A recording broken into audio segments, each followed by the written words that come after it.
예배하는 우리 야송의 모든 믿음의 식구들 한 사람 한 사람의 심령 위에 우리 구주 예수 그리스도의 은혜가 지금부터 영원까지 함께 하시기를 축원합니다. 지금이 겨울인데 여름 이야기를 잠깐 해보려고 합니다. 예전에 해운대 바다에서 해수욕을 즐기던 사람들이 한꺼번에 여럿이 죽거나 또는 어려움을 당했다 하는 기사가 몇 번 나온 적이 있습니다.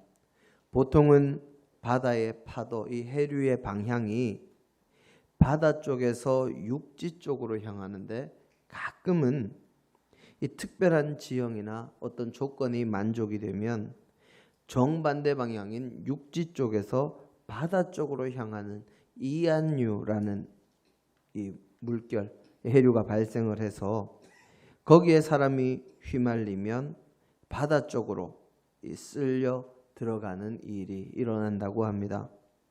사람들이 죽거나 그래서 어려움을 당한다는 것이지요. 아마 우리 성도님들도 이안류에 대한 기사를 한두 번은 읽어보신 경험이 있으시리라 생각을 합니다. 해수욕을 즐기는 사람들이라면 보통 어느 정도 물에 뜨는 이 기구들, 튜브나 또는 비치볼이나 이런 것들을 가지고 있을 것이고 수영도 조금은 할 수 있을 것인데 물살이 바다 쪽으로 좀 향하는 상황을 맞이했을 때는 그 모든 것이 아무 소용이 없었다 하고 이야기들을 합니다. 그저 속수무책으로 바다 쪽으로 휩쓸려 들어갈 뿐만 아니라 수영을 한다고 해도 거슬러서 나오기가 매우 힘들다고, 그리고 심지어 수영 선수라고 해도 빠져나오는 것이 쉽지 않다고 합니다. 그럴 정도로 이안류를 이겨내는 것이 어렵다 하는 이야기를 들었습니다. 잠시 나타났다 사라지는 그 물결도 쉽게 이겨내지 못하고 휩쓸려서 목숨을 잃는 것이 사람의 힘과 능력과 지혜다 하는 것을 생각할 때 참으로 우리의 인생은 자연 앞에, 그리고 그 자연을 만드신 하나님 앞에 정말 아무것도 아닌 미미한 존재다 하는 것을 알게 됩니다.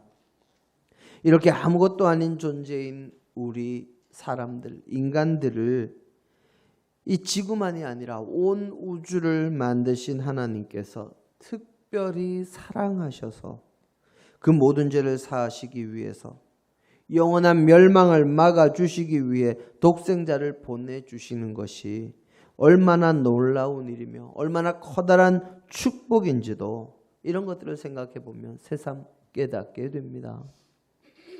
그런 주님이 이 땅에 오시는 것을 기다리는 절기인 이 대림절에 우리는 어떤 모습, 어떤 마음가짐, 어떤 준비를 하면서 주님을 기다리는 대림절을 지내고 성탄을 맞아야 할까요?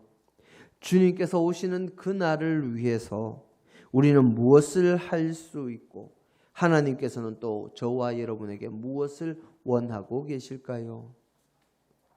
우리가 성경을 읽고 묵상할 때 어떤 때는 한 구절 또는 한 낱말에 집중해서 말씀을 읽고 묵상하고 살펴보아야 할 때도 있지만 어떤 때는 성경 전체를 보면서 하나님의 뜻이 무엇인지를 살피는 것도 매우 중요합니다. 우리 한국의 교회의 수많은 교우들 대부분이 한 구절, 한 낱말을 살피는 데에는 다들 훈련이 잘 되어 있는 편입니다. 특별히 유명한 구절들은 그냥 몇 장 몇 절 하면 줄줄줄줄 외우시는 분들이 한두 분이 아니지요. 또 유명한 구절을 이야기하면 무슨 책 몇 장 몇 절 하고 쉽게들 이야기들을 하실 정도로 훈련이 되어 있으십니다. 그런데 성경의 전체적인 큰 그림을 보면서 말씀을 해석하고 그 말씀의 뜻이 무엇인지를 되새기고 우리의 삶 속에 적용하는 부분은 조금 부족한 부분이 있는 것이 사실입니다. 성경 말씀은 우리 성도님들 모두가 다 잘 아시는 바와 같이 창세기부터 요한계시록까지 모두 하나님께서 주신 감동으로 기록이 되었습니다. 이럴 때는 아멘 크게 하셔야 되는데요. 성경의 각 책의 저자는 서로가 다 다르다 할지라도 그 모든 책의 저자에게 감동을 주셔서 성경을 기록할 수 있도록 도우신 분은 바로 하나님이십니다. 그래서 성경 말씀 전체가 일관성을 가지고 있음을 우리는 늘 기억하면서 성경 말씀을 읽고 묵상하는 습관을 가져야 하지요. 하나님께서 당신의 뜻을 말씀으로 주시고 그것이 글로 쓰여져서 우리에게 전해지도록 허락하신 이유는 하나님께서 저와 여러분을 사랑하시고 구원하시려는 큰 뜻을 우리가 알기를 원하셨기 때문입니다. 그래서 모든 이들이 결국 구원받는 역사가 일어나기를 원하셔서 또한 예수 그리스도를 이 땅에 보내신 것이지요. 그리고 대림절은 하나님께서 그렇게 우리를, 저와 여러분을 구하시려는 목적으로 예수 그리스도를 이 땅에 보내셨음을 알고 그분을 맞이할 준비를 하는 기간입니다. 주님이 오시는 것을 맞이하기 위해서 준비하는 대림절에 우리는 어떤 모습을 보여야 할까요? 또 어떤 자세를 가져야 할까요? 오늘 우리의 본문 말씀을 보면서 성경 전체의 큰 줄기를 생각하면서 우리가 어떤 모습으로, 아기의 모습으로 오신 주님을 맞을 준비를 할 것인지 함께 살펴보며 은혜 받기를 원합니다. 첫째, 우리는 큰 줄기에서 벗어나지 않는 모습을 보여야 합니다. 가장 먼저 하나님을 믿는 믿음의 사람은 이 세상에 큰 줄기, 큰 흐름이 있다 하는 것을 알고 인정하고 그것을 늘 기억하며 앞으로 나아가야 합니다. 해수욕을 할 때 이한류를 만나면 사람의 힘으로는 어찌할 수 없는 것처럼 또 강물에 큰 물결이 흘러갈 때는 그것을 거슬러 헤엄치기 어려운 것처럼 이 세상의 큰 줄기, 큰 흐름을 거스른다 하는 것은 참으로 힘들고 어렵고 고통스러운 일입니다. 그래서 그 큰 줄기, 그 큰 흐름에서 크게 벗어나지 않는 정도에서 사람들은 각자의 자율성을 찾아서 움직이는 것이지요. 그런데 이 세상을 관통하고 있는 그 큰 줄기, 온 세상을 움직이는 그 큰 흐름이 무엇인가 하면 바로 하나님의 뜻이요, 하나님의 섭리요, 하나님의 인도하심입니다. 세상의 큰 흐름, 큰 줄기뿐만이 아닙니다. 성경 말씀의 가장 큰 줄기, 가장 큰 흐름도 하나님의 뜻이요, 하나님의 섭리요, 하나님의 인도하심입니다. 성경 말씀을 더 잘 이해하기 위해서 신학자들은 성경을 분류하는 기준을 만들어 두었습니다. 가장 큰 분류의 기준은 바로 주님이 오시기 전과 오신 후로 나누는 신약과 구약을 나누는 기준이요, 또 성경 각 책의 주된 내용을 따라서 나누기도 하는데 신약은 복음서, 그리고 서신서, 그리고 마지막으로 묵시문학, 바로 요한계시록을 묵시문학으로 해서 그렇게 나눕니다. 구약도 그렇게 나누면서 옛날 유대의 랍비들이 성경을 나누던 기준을 참고해서 나눈 것이 바로 율법서와 선지서와 거룩한 책들이다 하는 기준으로 나눕니다. 그리고 그 거룩한 책들을 또 조금 더 세부적으로 나누면서 지혜서와 시가서와 역사서 같은 것들로 이렇게 나누었습니다. 그 가운데 성경의 지혜, 하나님께서 주시는 지혜, 세상을 사는 지혜에 대해서 다룬 책으로 지혜서라고 분류된 책을 보면 세 권입니다. 욥기서, 잠언서, 전도서입니다. 이 책들에는 세상을 살아가는 이들과 하나님의 백성들에게 전하는 많은 지혜가 담겨 있습니다. 그 가운데 그 당시 누구보다도 지혜로운 사람이었다는 솔로몬이 지은 것으로 전해지는 이 잠언서에는 여러 가지 지혜로운 말들을 후대에 전하고 있지만, 잠언서의 가장 큰 내용은 세상의 어떤 것보다 지혜를 사랑하고 지혜를 소중히 여기라 하는 말입니다. 여기서 지혜는 바로 하나님을 아는 지혜, 하나님의 뜻을 따라서 사는 지혜, 하나님의 말씀에 순종하는 지혜를 의미합니다. 바로 하나님의 뜻이 어디에 있는지를 살피고 하나님께서 다스리시고 섭리하시는 세상에서 하나님의 뜻이라는 가장 큰 물결, 그 가장 큰 흐름에 거스르지 말고 살아가는 것이 바로 세상을 바르게 또 잘 살아가는 지혜라는 말씀이지요. 그리고 같은 지혜서요, 같은 솔로몬이 지은 전도서의 말씀을 보면 그런 세상의 모든 것이 헛되고 헛되다 하는 이야기를 합니다. 얼핏 보면 하나님께서 다스리시고 인도하시고 섭리하시는 그 모든 것이 헛되다 하는 것을 이야기하는 것처럼 보이지만, 그 내용을 자세히 살펴보면 하나님의 뜻을 벗어나서 그저 세상의 것만을 탐하는 것, 세상의 물질과 세상의 명예와 세상의 즐거움을 탐하는 것이 어리석다 하는 것, 그것을 세상의 모든 것이 헛되고 헛되다 하는 표현으로 전하고 있는 것이 전도서입니다. 그리고 지혜서의 마지막 욥기서를 보면 하나님께서 창조하시고 섭리하시는 세상의 모든 일들 가운데 우리들이 도무지 이해할 수 없는 일들이 있음을 이야기하고 있습니다. 사실 우리가 세상을 살면서 어떤 상황들을 만났을 때 우리가 도저히 이해하기 어려울 정도로 어떻게 저런 일이 있을 수 있을까 하는 일들도 이 세상에서 일어납니다.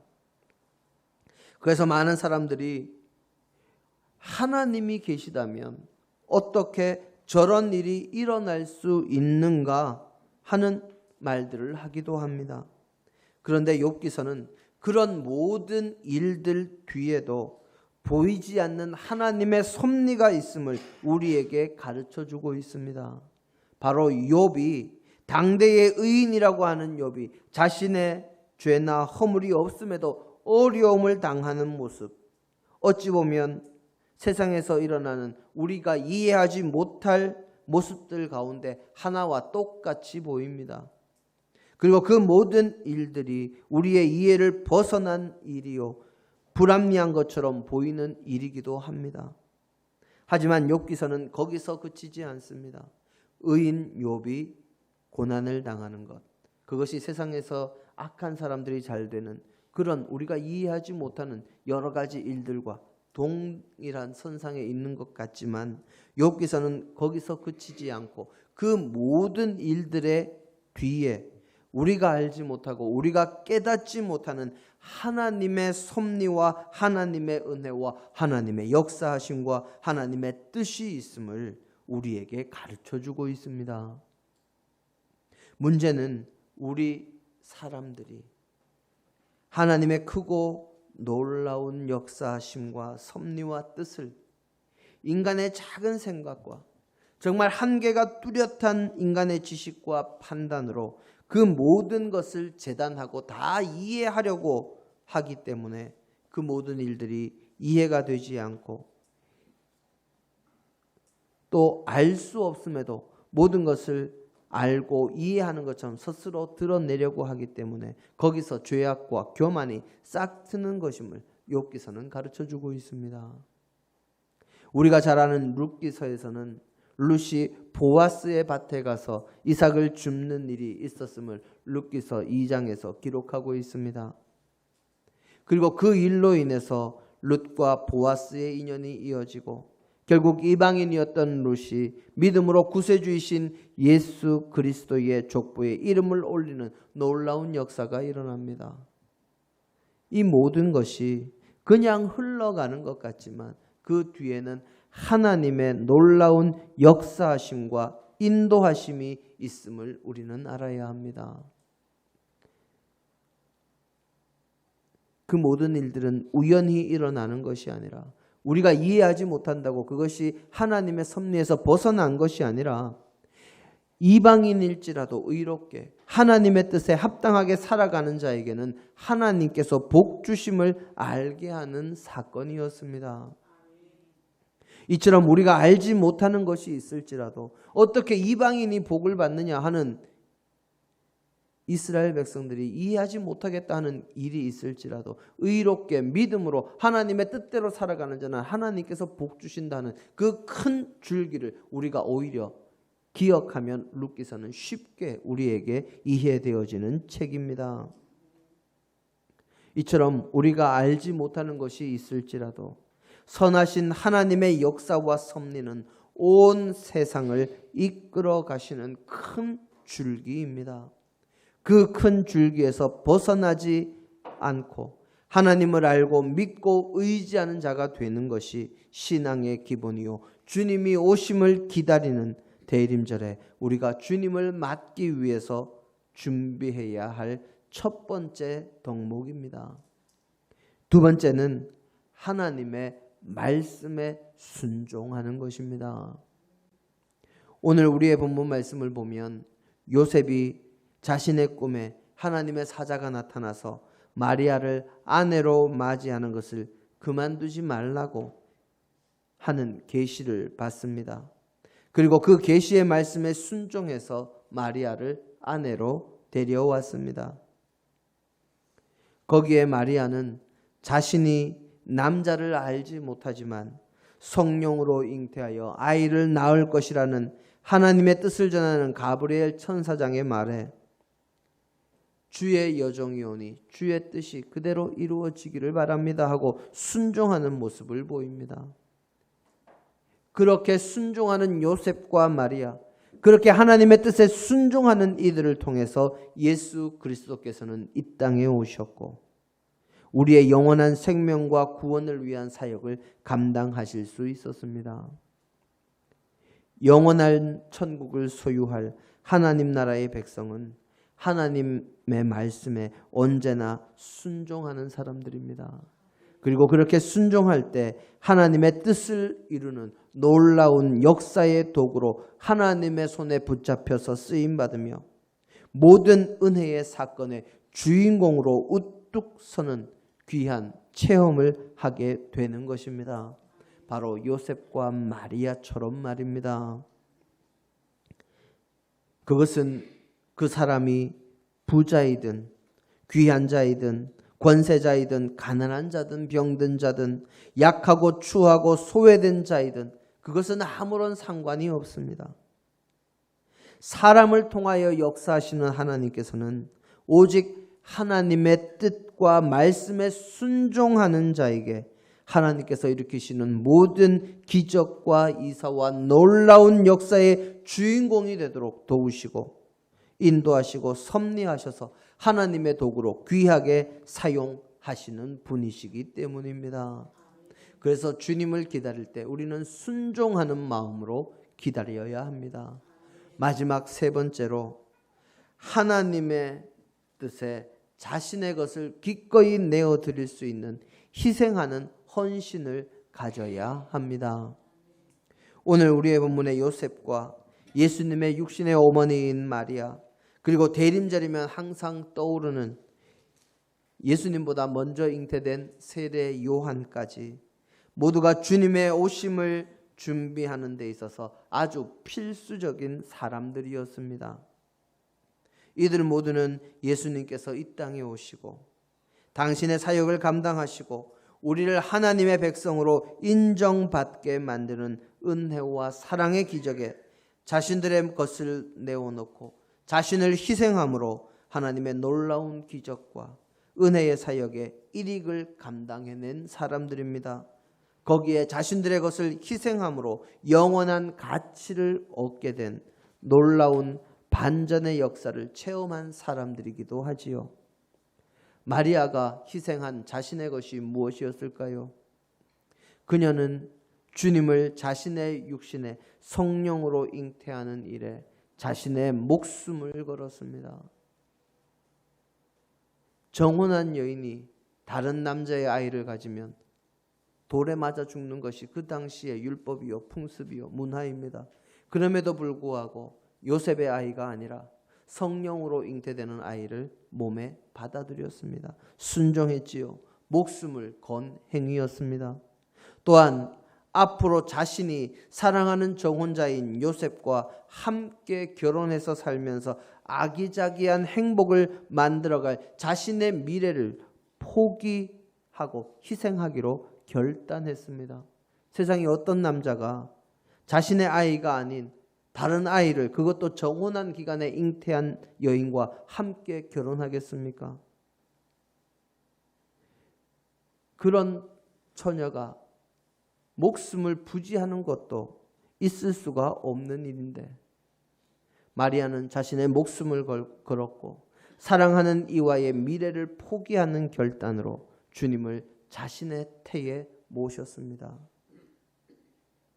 요셉은 어떻습니까? 자신이 사랑하는 여인과의 순결한 혼인을 포기했습니다. 성령으로 잉태되었다는 이야기는 들었지만 자신의 아이가 아닌 아이를 잉태한 여인을 아내로 맞이함으로 그는 세상 모든 사람들에게 욕망도, 순간의 욕망도 조절하지 못하는 사람이라는 조롱을 들을 각오를 했습니다.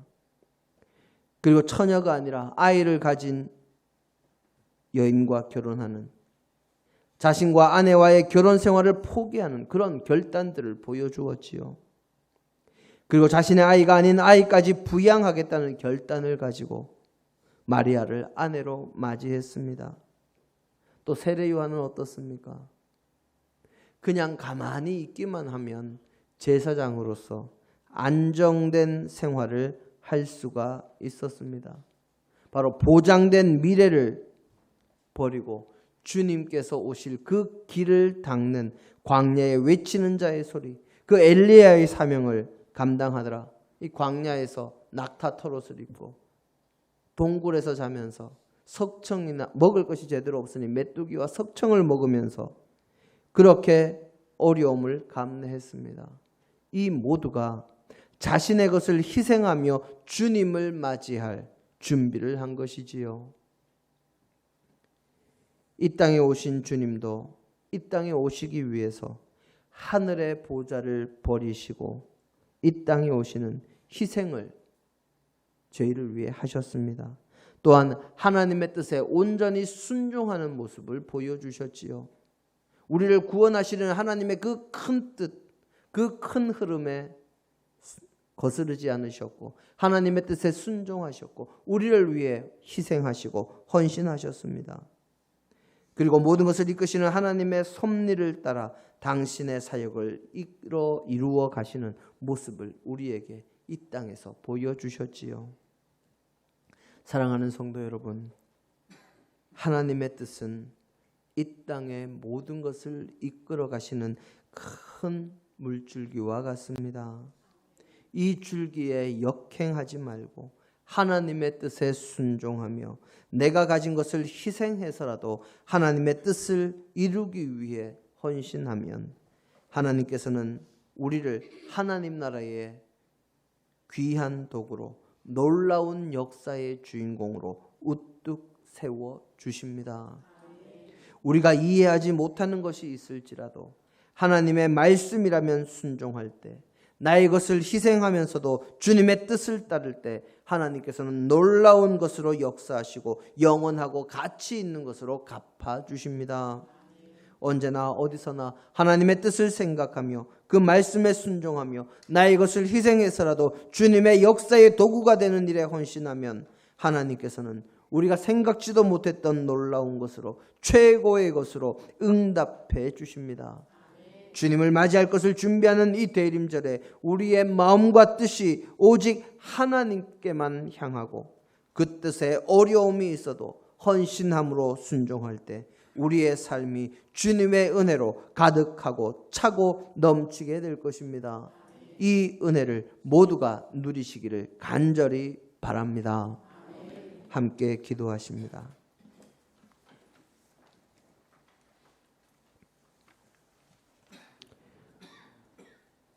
천지와 만물을 창조하시고 세상 모든 만물을 주관하시고 섭리하시는 하나님, 주님의 그 섭리와 그 뜻에 순종하는 자가 되게 하시고 우리의 것을 내어놓고라도 주님의 뜻을 따르기 위해